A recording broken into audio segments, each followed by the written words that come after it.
including 6 varieties of the common cold virus. All, incidentally, were negative. "Well, are you going to keep on with it?" "I have to." Kramer rubbed his eyes. "It won't let me sleep. I'm sure we're on the right track.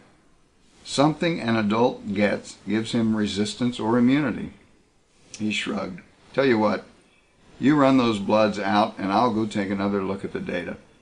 He reached into his lab coat and produced a pipe. "I'll give it another try." "Sometimes I wish you'd read without puffing on that thing," Mary said. "Your delicate nose will be the death of me yet," Kramer said. "It's my lungs I'm worried about," Mary said. "They'll probably look like 2 pieces of well-tanned leather if I associate with you for another year." "Stop complaining. You've gotten me to wear clean lab coats. Be satisfied with a limited victory," Kramer said absently, his eyes staring unseeingly at a row of reagent bottles on the bench. Abruptly he nodded. "Fantastic," he muttered. "But it's worth a check." He left the room, slamming the door behind him in his hurry. "That man," Mary murmured. "He'd drive a saint out of his mind. If I wasn't so fond of him, I'd quit. If anyone told me I'd fall in love with a pathologist, I'd have said they were crazy. I wish—" Whatever the wish was, it wasn't uttered.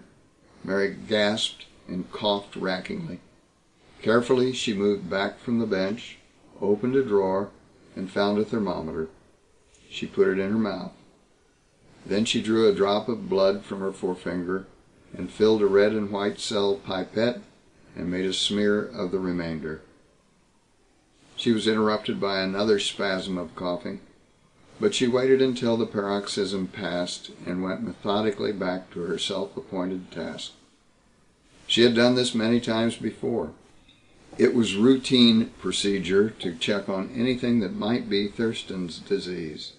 A cold, a sore throat, a slight difficulty in breathing, all demanded the diagnostic check. It was as much a habit as breathing. This was probably the result of that cold she'd gotten last week, but there was nothing like being sure. Now let's see.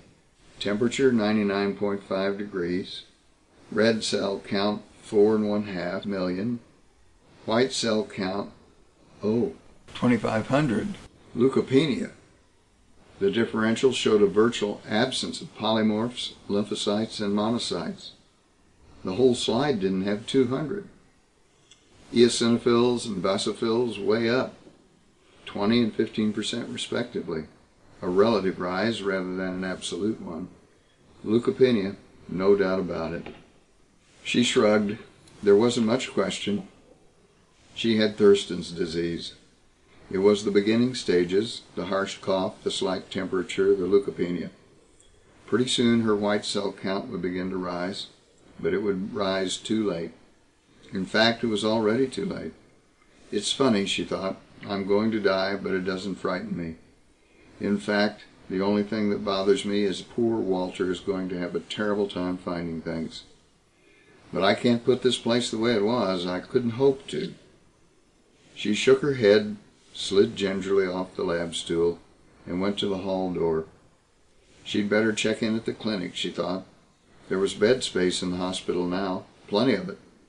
That hadn't been true a few months ago, but the only ones who were dying now were the newborn and an occasional adult like herself.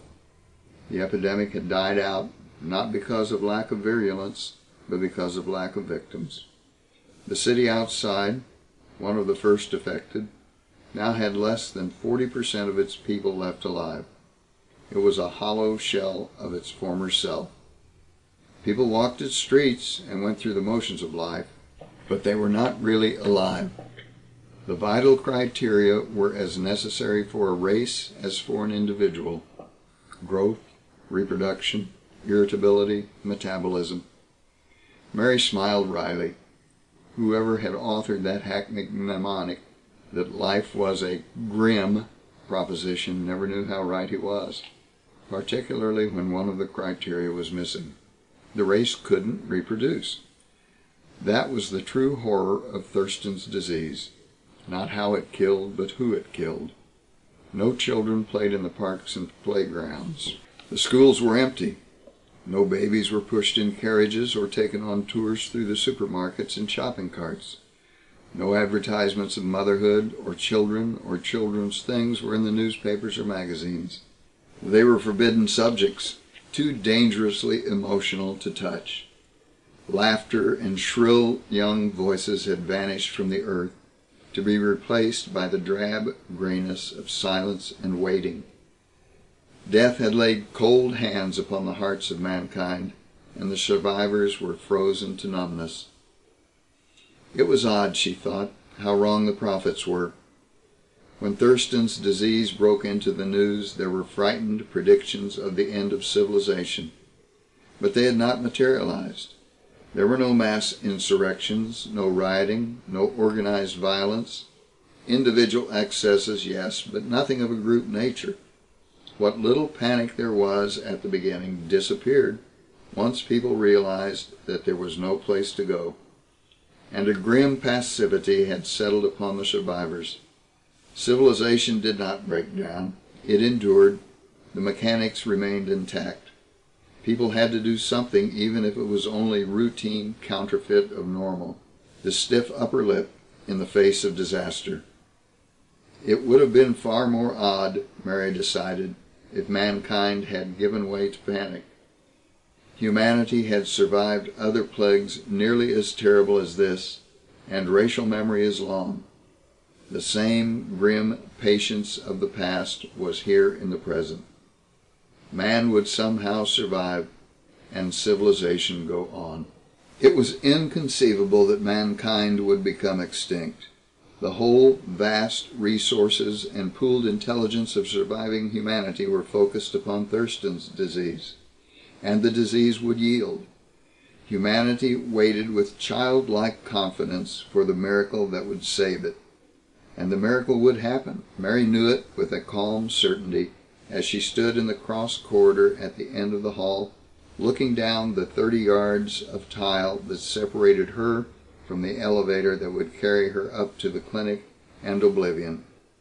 It might be too late for her, but not for the race. Nature had tried unaided to destroy man before, and had failed. And her unholy alliance with man's genius would also fail. She wondered as she walked down the corridor if others who had sickened and died felt as she did.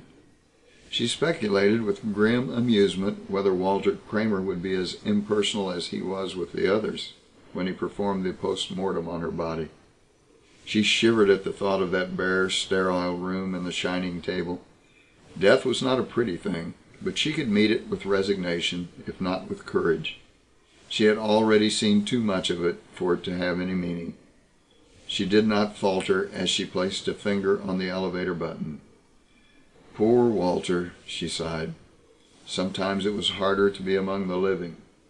It was good that she didn't let him know how she felt. She had sensed a change in him recently. His friendly impersonality had become merely friendly. It could, with a little encouragement, have developed into something else, but it wouldn't now. She sighed again.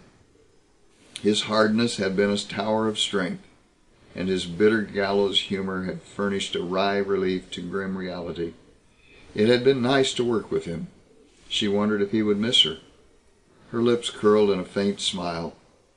He would, if only for the trouble he would have in making chaos out of the order she had created.